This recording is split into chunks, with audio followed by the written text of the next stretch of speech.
성경 속에서 죽지 아니하고 그냥 산 사람들이 있어요. 그게 누군가 하면 에녹이라는 사람하고 엘리야라고 하는 사람이 죽음을 보지 않고 하늘나라에 갔다 승천하셨다라는 겁니다. 그러니까 죽음을 보지 않냐고 하늘나라에 올라간 사람이 에녹과 누구라고요? 엘리야라는 것입니다. 이제 우리가요, 말씀을 들을 때 말씀이 그러한가 하고 이렇게 집중해서 들으면 또 은혜가 또 돼요. 말씀에 능력이 있으니까요. 또 한 가지는 말씀 속에 내가 좀 들어가야 그 말씀이 좀 기억이 나지. 우리 자꾸만 들은 거 자꾸 잊어버린다 해도 콩나물 시루에 물이 빠져나가더라도 자꾸 기억이 돼요. 그러니까 우리는 영적 치매가 걸리지 않냐고 하나님을 늘 기억하고 하나님을 묵상할 때 육적인 치매도 안 들어요. 그래서 하나님을 기억해야 되는데 우리 성경의 이야기를 좀 더 이렇게 살펴보면 죽음을 보지 않고 하늘나라에 올라간 사람이 두 사람 중에 에녹과 하나님과 동행한 사람이에요. 엘리야라는 겁니다. 근데 엘리야가 하늘에 승천하기 전에 엘리야의 제자 엘리사가 있었습니다. 엘리사가 그 엘리야에게 이렇게 말합니다. 당신의 영감이 갑절이나 내게 있기를 구하나이다 라고 얘기했어요. 성지순례 가게 되어지면 엘리야 언덕이라고요. 거기 올라가면 엘리야의 동상도 있고 뭐 칼을 딱 잡고 이방 섬겼던 선지자들을 죽였던 이런 동상도 있고 그래요. 그게 올라왔던 모든 순례객들이 가서 제일 먼저 첫 번째 기도의 제목 뭔지 아세요? 하나님, 저에게도 엘리야의 갑절의 영감을 허락하여 주옵소서라고 다들 기도를 하죠. 근데 여기서 엘리사가 스승 엘리야에게 하나님께로부터 받았던 영감의 2배를 구한 것이 아니고 우리 공동 번역 성경에 보게 되어져 스승님 남기실 영감에서 2몫을 제게 주십시오. 한 몫 주지 말고 2몫을 달라고 얘기합니다. 그러니까 신명기서 말씀 보게 되어지면 장자는 아버지의 유업을 이을 것이기 때문에 장자는 2몫을 상속을 받습니다. 그 자기가 스승인 엘리야의 유업을 잇기 위해 충분한 영감을 받기 위해서 하나님 갑절의 영감을 달라고 얘기합니다. 엘리사가 왜 하필이면 갑절의 영감을 구했을까? 그래서 스승 엘리야를 오래 지켜온 본 결과 이세벨이 왕비된 이후 이스라엘 땅의 우상 숭배가 정말 그야말로 창궐했습니다. 그 누구도 그 기세를 꺾을 자가 없었습니다. 이때 엘리야는 홀로 그다한 영적 흐름 속에서 영적 싸움을 펼치는데 영적 흐름의 판도를 바꿀 수 있는 사람이 저 엘리야예요. 엘리사가 바라볼 때. 그래서 엘리사 생각이 엘리야의 위대한 승리의 원동력은 영감이 있었다. 할머니의 남편 영감 말고 엘리사가 이렇게 자기 스승을 바라보는데 그 영감이 있었다는 거예요. 영감이. 그래서 그 기세를 꺾을 수 있는 그 힘, 영감이 내게 2몫을 달라. 그래야 당신의 유업을 이어받아서 잘 계승해 나갈 수 있다 라고 소원하고 구했던 것입니다. 하나님께서 주시는 이 영감이 있어야 스승의 뒤를 이어서 선지자 역할을 내가 잘 감당해 나갈 수 있으니 내가 그리 달라. 보면 엘리야의 사역하고 엘리사의 사역이 있는데 엘리야의 사역은 좀 굵고 커요. 좀 국책 사업과 같은 뭐 그런 일을 했는가 하면 엘리사의 사역의 일정들을 보면 조금 작으면서도 이렇게 많이 했어요. 또 엘리야는 얼마 안 돼요. 근데 엘리사는 참으로 스승 못지않게 크게 많이 일을 했다는, 크게 한 일은 엘리야가 많이 했다는 것입니다. 우리가 오늘 이 시간에 엘리야에게 우리가 배워보면서 엘리야 이야기를 펼쳐보면서 엘리야 이야기는 할 얘기가 참 많습니다. 참 많은 사건들을 펼쳤습니다. 거기에 펼치는 사건들마다 좀 재밌는 일들이 있었고 마치 뭐 드라마 한 편 보는 것과 같은 그 재밌는 이야기로 펼쳐지고 있어요. 그래서 엘리사가 구한 것처럼 오늘도 우리가 하나님의 이 일을 우리가 선지자 역할과 같은 이 일을 우리 모두가 다 감당하기 위해서는 하나님 저에게도 2몫을 주십시오. 갑절의 영감을 주십시오. 이런 은혜가 우리에게 있게 하여 주시옵소서. 그렇다면 우리가 엘리야가 하나님께 받아 누렸던 영감을 우리도 어떻게 하면 받아 누릴 수 있느냐라는 것입니다. 오늘 그것을 받아 누리기에 합당하기 위해서 오늘 이 시간에는 세 가지로 말씀을 드리면서, 많이 있지만 꼭 엘리야 이야기할 때 이 세 가지만 있는 것이 아니고 더 많이 있지만, 우리가 이 얘기하면서 그 얘기에 있어서는 하나님이 늘 함께 하신다고 하는 이 확신이 있었어요. 아멘입니다. 엘리야에게 있어서는 이 변함, 하나님이 우리와 함께 하시, 우리 주님께서 세상 끝날까지 내가 너희와 항상 함께 있으리라고 하시는 이 약속의 말씀을 우리는 자꾸만 치매도 안 걸렸는데 잊어버려요. 잊어버리지 마시고 하나님이 나와 함께 하심을 확신하시기 바랍니다. 엘리야의 이름의 뜻은 여호와는 나의 하나님이시다라는 겁니다. 하나님은 나의 하나님이시다라는 고백이에요. 근데요, 그 시대요, 모두가 바알신 앞에 무릎 꿇고 아세라신 앞에 무릎을 꿇고 섬기는 그때 여호와가 나의 하나님이라고 선포하며 살았던 선지자의 고고한 믿음이 부럽지 않습니까? 좀처럼 잘 안 돼요. 이 세상 많은 사람들이 바알과 아세라 상을 숭배하고 나가는 이때 하나님은 나의 하나님입니다 라고 고백한다는 것은 보통 용기 아니면 안 됩니다. 엘리야는 당시 이스라엘 백성들이 인정할 만한 선지자 중에 한 사람이었습니다. 이스라엘, 그는 그 시대의 상황 속에서는 그렇게 유명세를 타지는 못했어요. 변방, 디셉 사람으로서 아마 야인처럼 그렇게 살았습니다. 털옷을 입었고 허리에 가죽들을 꼈다라고 그렇게 얘기합니다.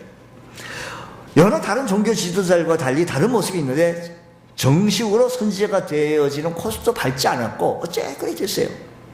그럼에도 불구하고 그가 선지자로 활동하게 되어진 첫 번째 이유가 있다고 한다면 하나님이 나와 함께 하신다라고 하는 확신이 있었기에 그는 어디 가든지 하나님은 나의 하나님이라고 고백하며 선포할 수 있었던 사람이 엘리야였던 겁니다. 여러분, 우리들의 무리 속에서 무슨 어느 단체 속에서 가족 식구들에서 하나님은 나의 하나님이라고 내가 가지고 있는 믿음을 오늘 이 시간에 이 순간에 나타내 보여서 역사를 일으켜서 그러네 하고 저들이 놀랄 수 있는 것 한번 나타내 보이지 않겠어요? 주일이면 우리가 주인님 앞에 가가지고 하나님 앞에 예배 드린다는 것은 우리는 지극히 당연한 거잖아요. 지극히 당연한 거죠. 근데 우리를 유혹하는 것은 아니 바알도 있다 아세라도 있다라고 얘기해요. 오늘날은 그렇게 얘기하지 않겠죠. 오늘은 우리가 이렇게 우리 자녀들이, 우리 주변의 친구들이, 우리들의 지인들이 우리를 얘기해요. 그게 가지 말고 여기 와서 함께 섬기자라는 거예요. 그럴 때 우리들의 고백이 아니요, 하나님이 나의 하나님이라고 고백해 볼 수 있지 않느냐라는 거예요. 끌려가지 않고요. 하나님께서 자기와 함께 하시는다는 이 확신 때문에 하나님께서 자기를 선지자로 세우셨고 하나님께서 자기에게 말씀을 선포하라고 명하셨기 때문에 선지자 사역을 수행하고 있다라고 고백을 합니다. 그리고 하나님께서 지금 자기와 함께 하신다고 믿기 때문에 정말 두려운 상황 가운데서도 담대하게 선지자의 역할을 잘 감당할 수 있었던 겁니다. 열왕기상 오늘 본문 말씀 18장을 읽었는데 그 앞에 장 몇 장?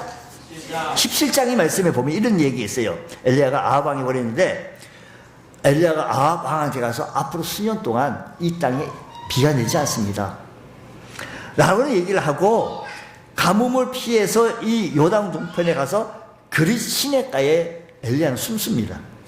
가뭄이 시작되어졌고 아합을 피해 지금 그릿 시냇가에 숨어있는 처지여서 먹을 것 마실 것 구할 길이가 참 없었습니다. 그러나 하나님께서 그를 홀로 내버려 두지 아니하고 하나님께서는 그 엘리야를 굶게 만드시지 아니하시고 하나님께서는 까마귀를 통해서 떡과 고기를 물어다 내는 거예요. 그것도 아침 저녁으로. 저녁에는 떡과 고기를 보내셨고요. 지금 엘리야는 떡과 고기를 먹으면서 까마귀를 통해서 떡과 고기를 먹으면서 뭘 느꼈을까요? 하나님이 나와 함께 하셨다는 것을 못 느꼈을까요? 하나님이 저 까마귀를 통해서 떡과 고기를 끝내줄 때마다 아, 나는 하나님이 함께 하신다 라는 순간을 왜 못 느꼈겠어요? 엘리야의 영감은 순간순간마다 하나님이 함께 하신다고 하는 이 확신이 분명했어요. 오늘 우리들이 영감이 확실하려고 한다면 하나님이 나와 함께 하신다라고 하는 이 확신이 분명해야 합니다. 우리가 이 확신이 없게 되어지면 옷을 언제든지 컬러를 바꿔요. 내가 이 순간에는 예수 안 믿는 것처럼. 어떤 분이요 모임에서 있는데 그 사람도 예수 믿는 사람이야 라고 얘기했다는 것은 그 사람이 예수 믿는 모습의 냄새나 이 향기의 모습을 나타내 보이지 않았기 때문에요. 여러분 가정 속에서도요 이 시간에 가면 우리 어머니가, 이 시간에 가면 우리 할머니가, 이 시간에 가면 우리 친구가 교회에 갔기 때문에 없을 것이다 라고 왜 몰라요? 왜 그 친구가 왜 모를까요? 믿음의 역사를 못 일으켜 하나님이 나와 함께 하심을 저들에게 나타내 보여주지 못했기 때문 아닐까요? 그러니까 예배 시간 때도 주일날에도 아무 때나 시식 때도 자기 편한 대로 우리에게 오는 거잖아요. 근데 우리는요 분명하게 선을 이기고 하나님이 나와 함께 하신다는 것을 순간순간 느껴 보여야 한다는 것입니다. 자, 여러분 하나님이 함께 하신다는 믿음, 그 믿음에서 그는 영감을 얻게 되어졌는데 광야라는 것은요 매우 더웠습니다. 그래서 이스라엘 백성들을 하나님께서 인도할 때 때로는 구름 기둥과 때로는 불 기둥으로 그들을 인도해 주셨어요. 근데 이스라엘 백성들이 그것을 느낄 때마다 그 구름 기둥에 있을 때마다 불 기둥에 있을 때마다 그들은 늘 생각할 때 하나님이 우리와 함께 하시겠다, 함께 하신다라는 것을 순간에 왜 못 느꼈을까요? 오늘 우리들의 삶의 현장 속에서 날마다 우리를 때마다 일마다 간섭하시고 보호하시고 지혜 주시고 능력 주시고 은혜 주시면서 우리의 삶을 잘 먹고 잘 살아갈 수 있도록 해주신 것, 이 순간에서도 하나님이 나와 함께 하신다는 것을 왜 못 느끼실까요? 오늘 우리들의 삶의 현장 속에서 하나님이 나와 함께 하신다는 것을 선포해 볼 수 있는 은혜가 있기를 주의 이름으로 축복합니다. 엘리야는 그 은혜에서 많은 사람들은 바알과 아세라 상으로 가고 있지만 아니야, 하나님은 나의 하나님이라고 고백했던 것처럼 오늘 여러분의 삶의 현장에서도 하나님이 나의 하나님이라고 분명하게 나타내 볼 수 있는 걸 자식 앞에서나 남편 앞에서나 부인 앞에서나 누구 앞에서든지 아그리빠 왕 앞에서든지 폭도들 앞에서든지 그분이 나의 하나님이라고 고백을 왜 못해요? 왜 주일날 시간에 내가 예배 드리는 시간에 친구가 찾아오고 뭐 손님이 찾아올까요? 하나님이 나의 하나님이라는 것을 선포하실 수 있는 은혜가 있기를 축복합니다. 두 번째는 엘리야는 한마디로 참 기도의 사람이었어요. 그는 참으로 저 까마귀를 통해서 떡과 고기를 얻어먹고 나서 그 다음에 하나님께서 또 다시 사르밧이라고 하는 그 시대에 비가 났기 때문에 흉년이었어요. 사르밧이라는 곳에 가서 시돈 땅 사르밧으로 가게 되어졌는데 그게 했더니 한 과부의 눈물겨운 공개를 받게 되어집니다. 자, 근데 마침 그 집 아들이 눈물겨운 참 이거 내가 여기 이걸 얻어 먹어야 되나 정도로 다른 걸 보다 부잣집에 가서 한 술 얻어 먹는 건 별 부담이 없는데 이거 과부집에 와가지고 이 정말 어렵고 힘든 집에 내가 대접을 받아야 되느냐 정말 너무 부담스럽죠. 근데 거기에 우리 하나님께서 인도를 받고 거기에서 공개를 받고 고맙기도 하고 또 과부의 생활이 너무 딱하기도 해서 가만히 있을 수가 없는 가정 속에 있는데 마침 그 집 아들이 죽었어요. 그러니까 그 집 아들이 죽으니까 그 아들 시신을 침상에 누우면서 자기 방을 올려놓고 시신 위에 올라가 자기 몸을 그대로 엎드렸습니다. 그러니까 시신과 자기 몸이 포개되어진 것입니다. 그러기를 3번 반복했다라고 성경은 그렇게 기록을 하고 있습니다. 그런 상태에서도 하나님 앞에 기도했는데 오늘 18장 21절 말씀 보면 이렇게 해요. 17장 21절 열왕기상 17장 21절 말씀 보면요. 그 아이 위에 몸을 3번 펴서 엎드리고 여호와께 부르짖어 이르되 내 하나님 여호와여 원하건대 이 아이의 혼으로 그의 몸에 돌아오게 하옵소서. 내 하나님 여호와여 나의 하나님 여호와여 원하건대 이 아이의 혼으로 그의 몸으로 돌아오게 하소서. 하나님께서 그 기도를 들으시고 그 아이를 다시 살려주셨습니다. 이 사건을 통해서 생명의 근원이 누구에게 있다? 그걸 알게 되어진 거예요. 생명의 근원이 누구에게 있다? 하나님에게 있는 거예요. 그냥 시신 곁에서 기도해도 될 텐데, 아니 조금 떨어져서 기도해도 될 텐데, 손을 붙잡고만 기도해도 될 텐데, 여러분 시체하고 손 잡는다는 것은 쉽지 않아요. 시신하고 굳이 시신 위에 올라가서 자기 몸을 포기할 일이 무엇이 있을까? 3번씩이나 그 상태로 기도하는 것이 과연 무엇인가? 라는 것입니다. 사실요, 시신의 손끝만 닿아도 참 소름 끼치고 별로 그렇게 해피하지는 않을 겁니다. 근데 시신 위에 올라갔다, 이것은 기도에 최선을 다했다는 것입니다. 사랑하는 성도 여러분, 열왕기상 18장에 보더라도 엘리야의 기도는요 정말로 최선을 다하는 기도였습니다. 갈멜산 영적 전쟁에서 엘리야가 영적 전쟁에 승리하는 3년을 넘게 계속되지 가뭄이 큰 비가 내려올 것을 예언하면서 정작 비가 올 징조도 보이지 않았는데, 그때 엘리야가 아주 특별한 기도를 드립니다. 그때 비가 오기를 위해서 기도를 드리는데, 열왕기상 18장에 있는 이야기를 보면 이렇게 되어집니다. 그는 먼저 산 꼭대기로 올라가요. 42절이죠. 18장이 42절인 얘기죠. 어쨌든 비가 올 조짐을 확인하여서 최상의 곳으로 찾은 결과는 기도의 응답을 확인하기 위한 나름대로의 최상의 선택을 한 곳 최산 꼭대기에 올라갔다는 겁니다. 여러분, 우리가 기도하자는 건데요, 기도는요 장소도 좀 중요해요. 아침에 일어나셔서 소파에 앉아가지고 바자마자 차림으로 하나님 오늘 아침 일과를 시작합니다, 그렇게 또 기도가 되겠죠. 그러나 우리가 참으로 힘들지고 어렵지만 새벽에 나와서 하나님 앞에 찬송과 예배하고 하는 거 기도하고, 그 기도하고 기도의 자체는 똑같을 수는 있겠지만 자세가 틀리지 않게, 상황이 틀리지 않겠습니까? 얼마나 많이 진지하게 정말로 리얼하게 기도할 수 있겠어요, 그 소파에서요. 여러분, 이 엘리야는 기도에 최선을 다하는 모습입니다. 다음으로 기도의 자세인데요, 이 시신에서 아이를 올려놓고 자기 몸을 포기한 것이나, 땅에 꿇어 엎드려 그리고 무릎을 꿇은 상태에서 머리를 무릎 사이에 넣고 그 상태에 하나님 앞에 기도를 드렸다라고 하는 이 자세. 여러분, 우리가 요가를 하지 않거나 이렇게 무릎 꿇고, 우리가 무릎 꿇는 일을 참 흔치 않았기 때문에 이게 참 쉽지는 않습니다. 한번 해보세요. 집에 가셨어요. 무릎 꿇고 머리를 속에 무릎 사이에 집어넣는다는 것은 좀 쉽지 않아요. 엘리야가 왜 그런 모습을 취했는가 하니, 간절한 기도, 최선을 다하여 기도하는, 애절하고 힘을 다하여 기도하는, 마음을 다하여 하는 기도. 우리가 기도가 건성일 때가 많아요. 그냥 여기에 좀 힘이 들어가지 않는 기도할 때가 많아요. 기도의 깊이에 들어가지 못하는 기도가 많다라는 겁니다. 주님, 우리가 하나님 앞에 진지하게, 애절하게, 간절하게 주님을 붙들고 몸부림칠 수 있는 이 기도, 무릎을 꿇고 꿇어 엎드린다는 것은 그것까지 할 수 있겠습니다. 근데 머리를 무릎 사이에 넣는다는 것은 정말 하나님 앞에 무릎을 꿇는 거예요. 하나님 앞에 머리를 숙이는 거예요. 오늘 우리들의 생각 속에서요, 우리 위에 하나님이 계시다는 것을 늘 의식하고 살아야 합니다. 그거 의식 안 하면 내가 자꾸 나와요. 내가 해야지, 내가 무엇을 이루어야지.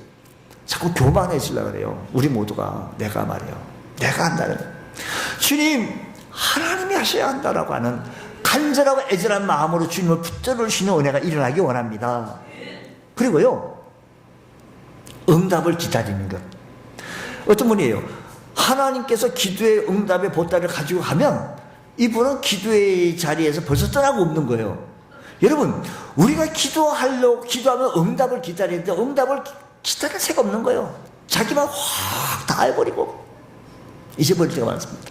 그런데 기도한 후 종에게 지중해 바다 쪽을 바라보고 오라고, 그게 비가 올 징조가 조짐이 있냐고, 구름 조각이라도 떴는지 한번 좀 바라고, 아무런 조짐이 없다고 하자 7번 계속합니다. 반복해서 7번 갑니다. 7번째 조짐이 보이는데 그때 손바닥만한 구름이 떴다라는 겁니다. 그게 응답이다라는 겁니다. 중요한 것은 이 기도 끝에 3년 6개월 동안 가뭄이 끝나고 큰 비가 이스라엘 땅에 임했다는 이 사실을 우리는 바라보면서 오늘 우리들의 기도의 모습이 7번 기도하자는 거예요. 좀 하나님께서 응답 주시는 완전한 거. 기도를 이렇게 어떤 분은 이렇게 했지만 집사님께서는 기도를 몇 시간 하십니까? 이 물음에 굉장히 시험 든 거잖아요. 무슨 몇 시간이요? 몇 분 물어도 내가 시험 안 될 텐데. 그 식사 기도도 눈만 찌껏 감았다가 뜨는 이런 상황 속에 나보고 몇 시간 기도하느냐고 물으면 뭐라고 하냐고. 여러분, 오늘 우리들의 모습에서 기도의 자리가, 기도의 현장이 얼마만큼 있는지 엘리야의 이야기를 바라보면서 주님, 나의 기도의 골방에 수풀이 많이 찼습니다. 주님, 나의 기도의 골방에 먼지가 많이 찼습니다. 소지하고 청소하여 기도의 골방을 다시 회복케 하여 주옵소서. 기도하는 사람에게 영감이 떠오릅니다. 기도하는 사람에게 성령의 영감이 풍부합니다. 기도하는 사람에게 능력이 임합니다. 오늘 본문에도요, 여호와의 능력이 엘리야에게 임했다. 하나님의 능력이 46절 말씀 보면 하나님의 능력이 엘리야에게 임하여, 하나님의 능력이 우리에게 임하려면 우리는 기도의 사람 간절하게 애절하게 힘을 주어 마음을 다하여 정말로 주님을 기도할 때 하나님의 능력이 우리에게 임하게 되는 역사가 있게 되어질 줄로 믿습니다. 말만 무성한 것이 아니라 하나님의 능력이 우리에게 임해야 한다라는 것입니다. 우리의 기도의 골방을 이번 주간에 부지런히 좀 찾아서 다시 한번 소지하고, 5분 기도하신 분이 있으시면 10분 하시고, 10분 하시면 20분 하시고, 좀 기도의 시간 늘려가면서 기도의 현장을 찾으시기를 축복합니다. 또한 엘리야는 북왕국 아합 왕 때요, 지금 엘리야 선지자는요, 이스라엘 나라가 역사상에 볼 때 남북으로 갈라지는데요, 북왕국 쪽에 선지자였어요. 그런데요, 북왕국에는 왕이 갈라지고 나서 왕이 19명이 나오고요, 호세아, 여로보암 왕으로 비롯해서 호세아 왕까지 19명의 왕들이 전부 다 한결같이 다 악한 왕이었어요. 남왕국은 조금 그래도 좀 낫어요. 20명의 왕이 나왔는데 그 중에 15명은 악한 왕이고 5명 그래도 좀 여로보암 길로 가지 아니하고 다윗의 길로 간 왕들이었습니다. 어쨌든 엘리야는 북왕국 시대에 활동했던 시대였는데, 그때 시대가 어떤 왕이 있었는가 하면 악한 왕 아합 왕이 있었습니다. 이 아합 왕이 북왕국 솔로몬의 부하, 아합 왕 얘기하겠지, 그 앞에 여로보암, 솔로몬의 부하였던 여로보암이 이스라엘 백성들이 예루살렘 가서 제사를 드리는 것을 막아야지, 이거 이러다가 나라가 안 되겠다 해서 이것을 막기 위해서 베델과 단에 신전을 세우고 2마리 금송아지를 만들어서 경배하시오. 두 번째는 제사장을 레위 지파에서 나올 것이 아니라 아무나 해도 된다, 아무나 일반 지파 속에서 제사장을 세우기도 했고, 세 번째는 이스라엘 명절을 자기 마음대로 임의로 바꿔버렸습니다. 요 세 가지를 여로보암이 하게 되었는데, 그 다음에 사람들이 따라서 하게 되었어요. 따라서.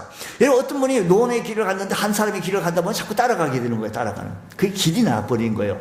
여로보암이 그렇게 했더니 후대에 많은 사람들이 그것이 길이 나버려가지고 그 어떤 왕은 여로보암 길로 갔다라고 한다면 바로 이 얘기예요. 뭐냐고 하니, 예루살렘에 가가지고 예배를 드리지 않냐고 아무데나 드리고 금송아지 만들어 놓고 제사장을 레위 지파를 하게 되어지고 자기 멋대로 만드는 거예요. 그 중에 가장 악한 왕이었던, 지금 말씀드리겠던 악한 아합 왕은 시돈의 딸 이세벨과 결혼하면서 문제는 더 심각해졌는데, 이세벨은 사마리아의 바알 제단으로 아주 그냥 소굴로 만들었습니다. 이스라엘 백성들에게 바알 제단이 나와 경배하도록 강요했습니다. 특히 이세벨은 바알 제단 경배 문제를 지적하는 여호와의 선지자, 하나님의 사람 선지자들을 다 처형해버렸어요. 막 이세벨이 하나님의 선지자들을 처형하는 가운데에 이 엘리야가 그 아합한테 가서 얘기를 이렇게 한 거예요. 아합이 아합한테 이제 엘리야가 갔죠. 아합한테요. 갔더니 아합 왕이 이스라엘을 괴롭히는 자가 니냐? 그때 그 18장 18절 말씀 보면 이렇게 해요. 엘리야가 대답하는 거죠. 18장 18절 대답하되 내가 이스라엘을 괴롭힌 것이 아니라 당신과 당신의 아버지 집이 괴롭게 하였으니 이는 여호와의 명령을 버렸고 당신이 바알들을 따랐기 때문에 당신이 그런 거다, 괴롭혔다 라고 엘리야는 많은 사람들이 그 당시에 하나님의 선지자를 막 처형하고 사형을 시키는 그 와중 속에 이 엘리야는 가서 그렇게 담대하게 얘기했다는 것은 엘리야에게 뭐가 있었다? 엘리야가 뭐가 있었겠어요? 용기가 있었잖아요. 용기. 아무나 그거 할 수 있겠어요? 다른 선지자들 막 죽이는 상황 속에 자기가 그 아합한테 가가지고 18절 말씀대로 대답하되 내가 이스라엘을 괴롭게 한 것이 아니고 너다 당신이다 라고 얘기할 수 있는 사람이 과연 어떻게 왕 앞에 가가지고 이 자기 발로 가가지고요.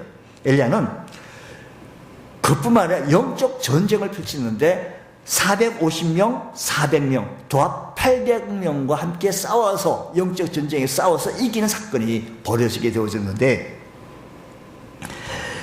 재단 위에 나무를 놓고 그 위에 재물을 각을 뜬 송아지를 올려놓고 기도를 하자는 겁니다. 기도의 응답으로서 당신들이 믿고 있는 신이 불을 내서 이 재물을 태우자는 겁니다. 근데 바알과 아세라성을 믿는 신들은요 아침부터 회제를 지르고 감을 지르고 악을 써요. 그러니까요 엘리야가 놀리는 거예요. 뭐 바깥에 조롱하고 있는지 묵상하고 있는지 잠깐 나갔는지 한번 잘 보라. 850명이 오전 내내 기도하고 별짓을 다 해봤지만 아무런 응답이 없었어요. 다음 엘리야 차례입니다. 엘리야는 거기다가 물을 길어다가 거기다 붓고 하나님 앞에 기도했는데 불러서 응답해 주신 하나님이신 줄 믿으시기 바랍니다. 하나님께 친히 놀라운 능력을 해주셨어요. 그러니까요 이 엘리야는요 용기의 사람이고 능력의 사람은 기도의 사람이었던 것입니다. 이 용기는 영적 전투에서 영감이 충만해서 기도의 사람에서 나왔기 때문에 영감의 사람이었기 때문에 용기가 나올 수 있었던 것입니다. 그렇게 한다면 오늘 우리가 엘리야의 모습을 바라보면서 많은 사람들이 예수 안 믿는다고 이 시간에 뭐 자기 들로 산으로 간다고 해서 우리들까지도 똑같이 그게 아니고 하나님은 나의 하나님이라고 우리 가정이나 우리 식구들한테 우리 어머니는 이 시간에 교회 가셨어. 하나님 나의 하나님이라고 고백하는 그런 우리의 모습이 되어질 뿐만 아니라 우리의 기도로 영감이 충만하여 어디 가든지 용감하게 용기 있게 나는 하나님의 사람이라고 나는 주의 사람이라고 밝히 내 보일 수 있는 귀한 은혜가 있기를 주의 이름으로 축복합니다. 기도하겠습니다. 하나님 감사합니다. 저희들에게 크신 은혜 베풀어 주시고 성령으로 충만하게 채워지게 해주셔서 한 시대에 귀하게 쓰임받을 수 있는 믿음의 권속들 되어지게 하여 주시옵소서. 비싸며 예수님 이름으로 기도드리옵나이다. 아멘.